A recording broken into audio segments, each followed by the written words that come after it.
Hello everyone, George Packard with Family Lawn and Landscape, and today I want to talk to you guys a little bit about how the businesses are run from an employee's point of view. Now, I recently just did a video about the manager's point of view, owner's points of view on how businesses are run and why things are done that way they are. Today I want to talk to you from an employee's point of view, and I really had to think back. It took some time to think back to figure out, it's been a long time since I've been an employee of anybody's. However, I have been employed by other people, so especially starting out, nobody's your own boss starting out.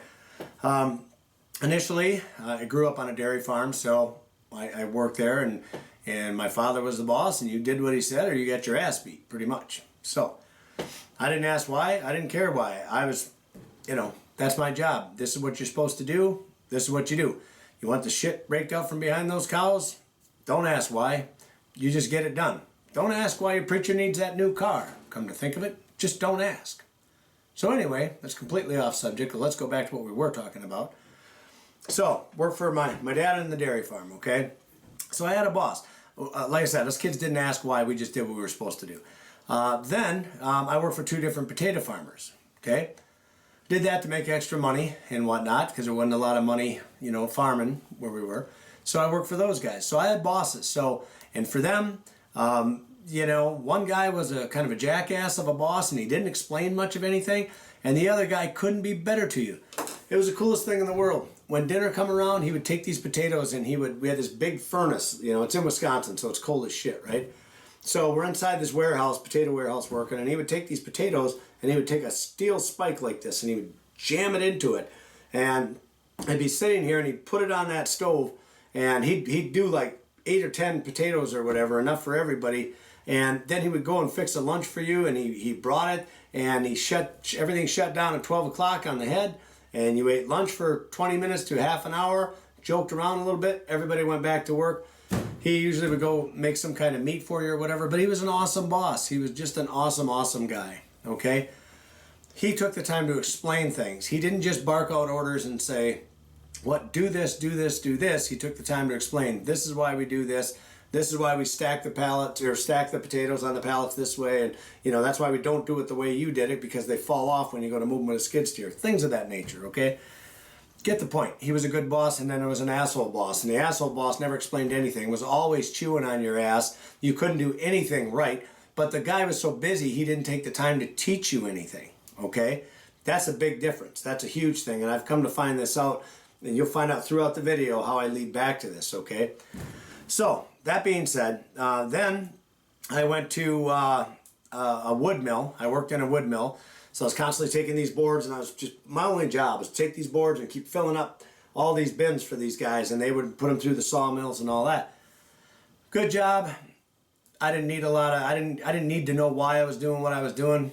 I didn't need to know, but it would have been nice if they did show you, But I left from there, and I went to McDermott Cue Stick Manufacturing in Milwaukee. I worked for those guys building cue sticks, for playing pool. So anyway, that was totally awesome. I really loved that job. I got to go play with the McDermott boys. Used to hustle pool for many years. And anyway, I ended up coming back to my hometown to work there. But I really loved that job. Crime was just getting ridiculous in Milwaukee, and I just had enough. It was time to get out. So I didn't want to raise my kids in that kind of an atmosphere, But I had good bosses there too. They took the time to explain things and show things the way they were. They didn't pat you on the back very much, but they were good to you. If you needed to get off or something, they allowed you to get off, But they watched your work. If you were making mistakes, they'd come down, and the guy was nice, and he'd talk to you about it.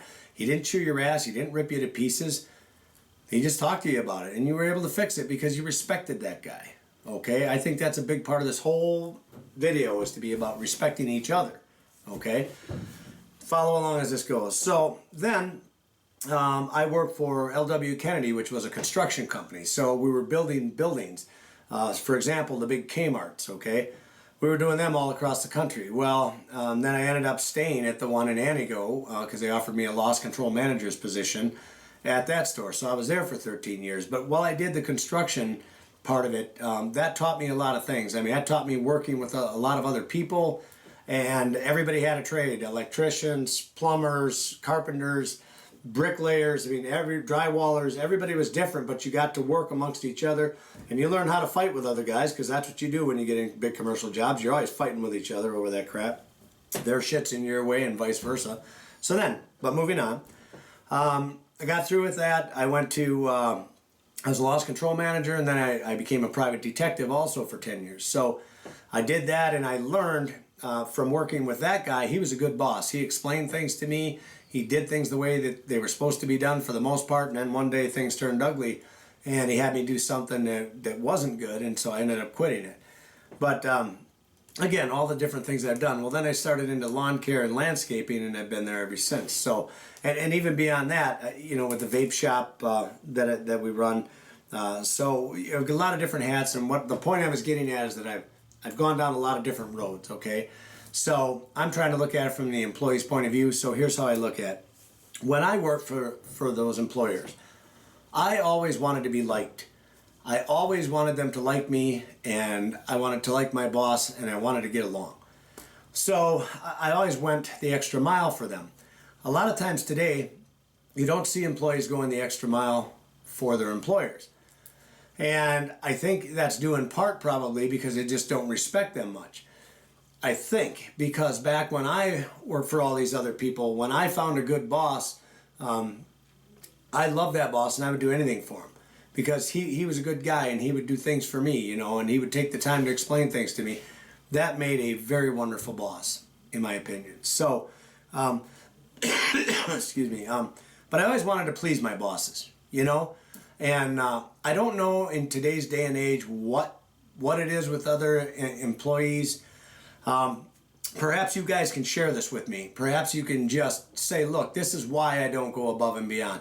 But I'm willing to bet it all boils down to you either like your boss or you think your boss is a dick. It's one of the two, more than likely.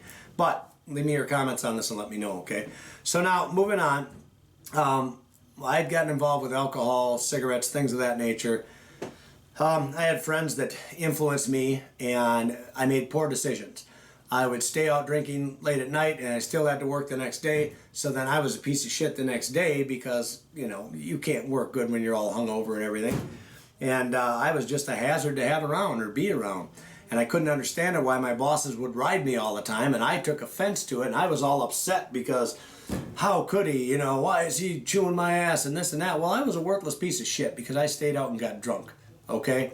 So I think that plays in a hand too. You know, I think there needs to be a little bit of responsibility there from the employees as far as I'm concerned. When you know you have to work Monday through Friday, there's no reason to be going out and getting drunk during the week like that. It's just ridiculous when you have to work the next day. So I think that's something that employees can look at and can work on. Not letting their friends influence them. Hey, it's pool night, you know, every Thursday night, you know, let's go down and get shit-faced and all that. So enough about that. Anyway, then my temper would interfere when the bosses would chew my ass. You know, my temper would get the best of me, and then, you know, I'd mouth off to the boss, and the next thing you know, I was canned. Well, it's my own fault. It's, you know, who am I to confront my boss and to tell him the way things are? You know, I think from an employee's point of view, I think you're absolutely wrong when you think that you have the mentality you can come in and tell your employer how things are going to be.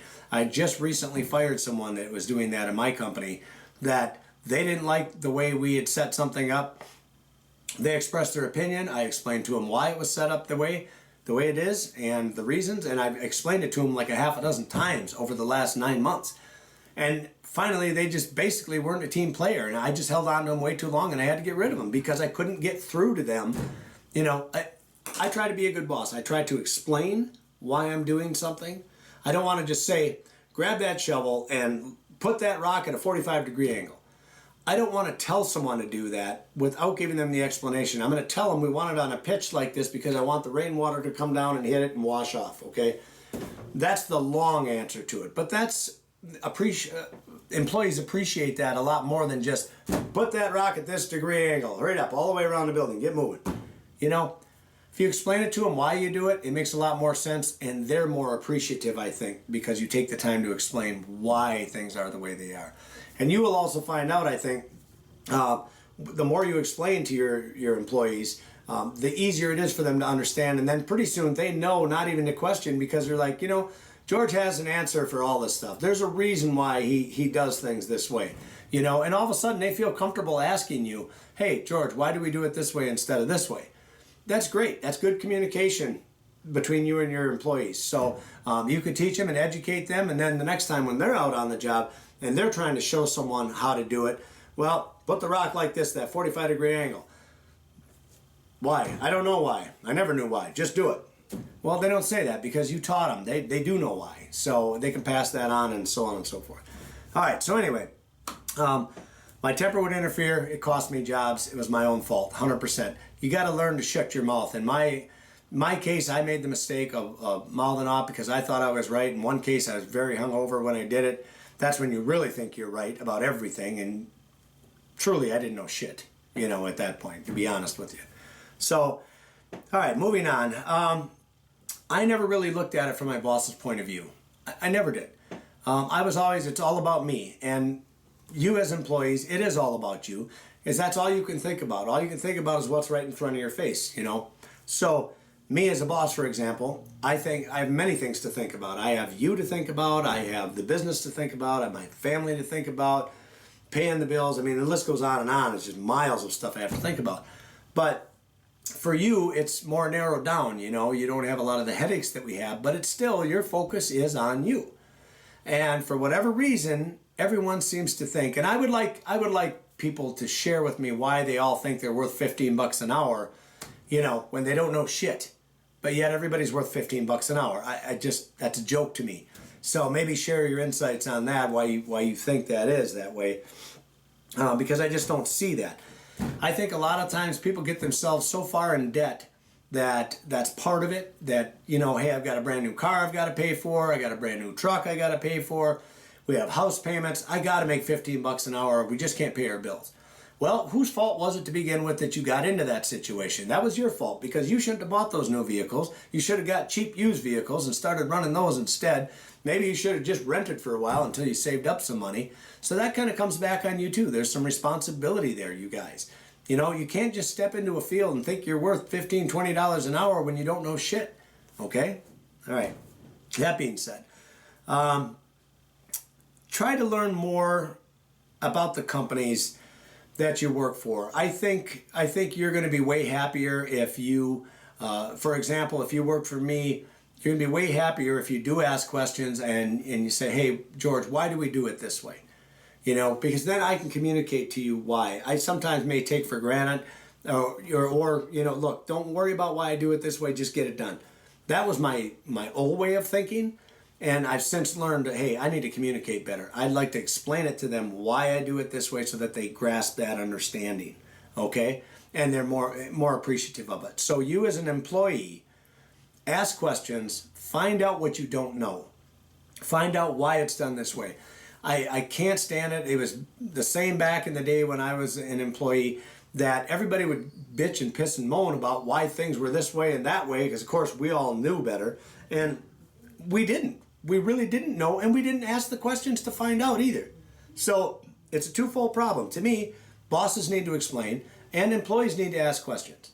I think it has to go both ways. If I assume you know how to cut grass, then I don't go over things with you. However, if you get into situations where you don't know something, like say you don't know how to stripe, ask questions, okay? All right. The other thing, and this is something that gets me, would it kill you to just give a pat on the back once in a while? I think that's extremely important. One of the best bosses I ever had would pat me on the back. He didn't do it all the time, but he did it enough. Like once a month he would say something to me, and he didn't have to come out and pat me on the back. He just said something like, hey, good job, or something like that. That meant the world to me. And I'm sure it means the world to you guys too, if your boss comes up and they say that. But here again, I've had employees where I praised to high heavens, and all of a sudden they just quit and they just vanish, or they do stupid shit. Like they don't call, don't show up, and then 3 days later they pull into the driveway to go to work again. To me that's drugs or whatever, but I don't know, whatever it is, I don't know. Anyway, got to remember that as bosses, looking at it from an employee's point of view, I think as bosses, guys, we need to understand that our problems are not their problems, okay? When we're having a bad day, and I'm guilty of this myself, I'm having a bad day, I may snap at my employees, and later on, then I go back and I apologize, and I'm like, man, you didn't have that coming. I apologize for that. That's totally on me. I'm having a shitty day. You know, I'm sorry, you know, and leave it at that. What else can I do, you know? But just that, you got to remember as employers that your problems are not theirs. Make sure you understand that. And also, you got to remember that they have problems too, just like you do. So Johnny might be a good employee and everything's worked really good for a while, but then suddenly he blows up at you someday and you fire him. You know, you're just not going to put up with that, and you fire him. Well, maybe he had a bad day too, you know. So, you know, maybe he just found out he's losing his car, or he's losing his house, or he's losing his girlfriend, or losing his wife, or, you know, whatever. I mean, you got to realize too, as employers, they have problems just like you do. So we think that we have way more, and we do. We have a lot more to think about. You know, there's a lot more moving parts that we're thinking about, but their problems are just as important to them as your problems are to you.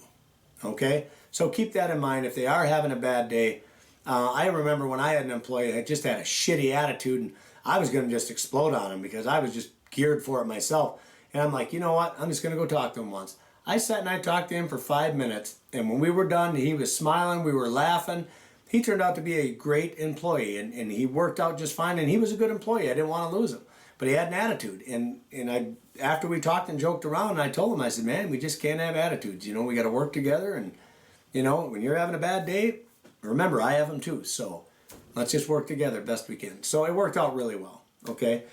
I always thought, and this goes back to that $15 an hour thing, I always thought that I was worth more than what they were paying me. No matter what job I got in, I always thought I was worth more. So I guess I'm trying to look at it from an employee point of view. When I bring that up and I ask you guys your thought process on this, I never thought I was worth that $15 an hour or $20 an hour. I mean, I always thought I was worth $1 or $2 more an hour than what I was getting. And I just thought, mainly because I outworked the guys around me. I knew I was better than them guys, and I knew I was making the boss more money, and you know, I just felt I was worth more. So, but to come into a business and think you're worth $15 an hour, I mean, man, what gives you the right to even come in there and think something like that? You know, your land of privilege, I don't know what it is, but please, by all means, share this with me so I understand it. And so the other business owners out there can take a look at it and find the reasoning behind why you think you're worth so much. Okay? All right, so looking back, I had a lot of really good bosses, and I had good opportunities where I could have grown with the companies, and I just didn't do it. I went my own path, my own way. Okay, but looking back, and I'm sure a lot of you will attest to this. You've had some good bosses, you've had some bad bosses, but I hope that this video will help people learn to try and distinguish between the two, and know that when you do have a decent boss, you know, give him the time of day. He's going to make mistakes too. He's not going to be perfect. You know, like I said about having the bad day, he's going to have bad days. Make no mistake. And so don't be so critical to jump on your boss and you know, and get on his ass. You don't know what just happened to him. You don't know how his morning's gone. Okay, it could be bad things. He could have just lost massive accounts and now he's got to lay off people. You know, you don't know. I mean, there's things that just devastate us as employers, you know, beyond your comprehension. So just don't be so quick to judge, you know, others, I guess. And the same for employers. You know, us guys got to look at employees and say, hey, they have problems too, so let's work together. All right, that being said, I've learned you've got to have more patience with people. You have to praise them more, because praise is good. You can never give enough praise. You can never give enough praise. It lets employees know that they're appreciated, that what they're doing is you appreciate it. You may not be able to pay them, you know, top dollar and whatnot because of our industry. It's very hard to pay guys big money, $15-20 an hour. It's hard to do that because you can't charge an absorbent amount. I can't charge, you know, $60 a lawn or $75 a lawn per cutting. I can't do that so I can pay my guys better. It's very difficult for anybody to do that in our market. Now, if you're a bricklayer or you're into carpentry, you may be able to raise your prices there just because your competition isn't as fierce as lawn care. But with ours, they've got the price beat down so bad that it's very difficult to do that. So if you lawn care guys are watching this, know that we would love nothing more than to pay you an awesome amount of money so that you don't leave our company, and that all of our training doesn't just go to the wayside because now we got to retrain when we hire the next guy. We don't want to do that. Believe me, we don't want to do that. We want to keep you. We want you to be happy. But the cap is here. We can only pay this much and still make a profit. If we don't make a profit, why are we even doing the business? Okay? So understand that, especially in lawn care. If you guys are out there thinking you need 15, 20 bucks an hour to work in lawn care, look, that money just isn't there to give to you. It's not there. I would love to give it. So would every other boss out there. Because we don't like to retrain guys. Our biggest problem is keeping employees. And we are trying to keep employees. We're trying to pay you as much as we can. But with the limit on us, because anybody can get into lawn care, so there's so many companies in there that they just keep driving the price down because of all their lowballing bullshit. Okay? So keep that in mind, you guys. We're doing the best we can with what we have also. Okay? You only have so many funds coming in. I can't give all the money that we make to you guys because then what am I doing it for? Okay? All right, anyway, teach better, more hands-on stuff. So these are all things that I think as employees we can do better. So, you know, have more patience, give them more praise, give them more hands-on instruction, teach them better. I'm guilty of that myself. I'm not spending enough time teaching the guys everything I need them to know. And then all of a sudden I'll leave a job site and I expect to come back and everything is perfect and they didn't get anything done because they couldn't get the chipper started or they couldn't get the trimmer started or whatever. They flooded, you know, spark plug was fouled, whatever. Simple little things like that, which hopefully they would call you and let you know so you could talk them through it. But, you know, that doesn't happen. A lot of it, everything comes back to your training. So if you train your employees properly, then you can expect more out of them. If you train them for shit, or your lack of training, don't expect to get a great deal out of them because you're not going to get it. All right, so spot trouble and either fix it or get rid of it. And what I mean by that, and this is for the employers out there, you need to spot the troublemakers in your crew because I am guilty of this too. I have watched sour grapes come in. I'd have one guy come in who basically kissed my ass, so I didn't worry about him. I thought he was fine, and then you start to hear other employees complain, and turns out he was a real bad apple, and he was souring the whole bushel basket full. Okay, so spot him fast. This is my advice: spot him fast, set him down, talk to him, tell him it won't be tolerated, and if you're going to continue to do this, you're out the door. On the other hand, if you sit him down and explain it to him, hopefully he'll straighten up, and you won't have to get rid of him.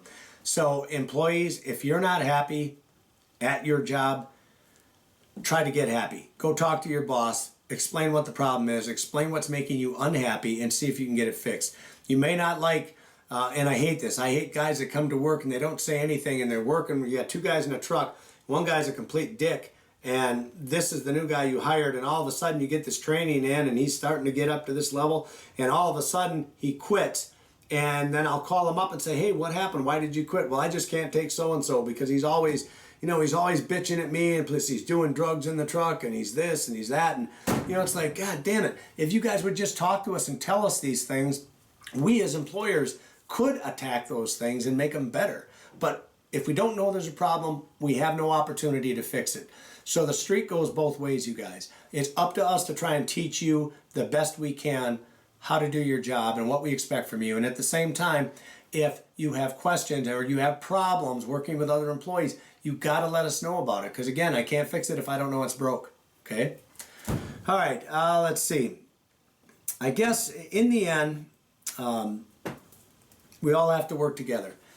So I try to look at it from both points of view, and I hope that this video has helped you guys. I hope it's helped the employers look at it a little bit differently, and I really hope it helps the employees that you'll see that it's a two-way street here, and we got to communicate better. So, this has been George Packard with Family Lawn and Landscape. Thank you guys for watching. Sorry this one took so long. Just had so many things to cover. I appreciate you watching. Don't forget to leave me your comments down below. Don't forget to subscribe. And we'll talk to you soon. Thanks.